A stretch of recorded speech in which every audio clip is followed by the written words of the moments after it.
Здравейте на всички и добре дошли в това видео. Днес ще ви покажа как да си смените сида на вашия Minecraft свят в вашия сървър. Първото нещо, което трябва да направим е, ако имате стар свят, да го изтриете, защото когато вече имате готов свят във вашия сървър, вие не може да смените сида. Това трябва да се направи на изцяло нов свят, така че отиваме в File Manager и триеме нашия стар свят.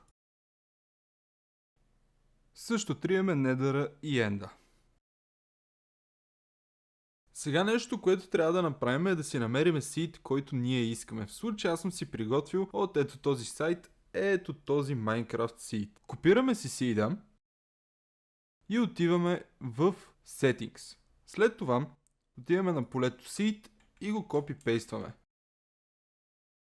Всичко е готово. Единственото, което трябва да направим е да стартираме нашия сървър, като трябва да запомните, че най-важното нещо е вашия seed да отговаря на версията на вашия сървър. Сега вече светът трябва да ни отговаря на ето това блато от картинката.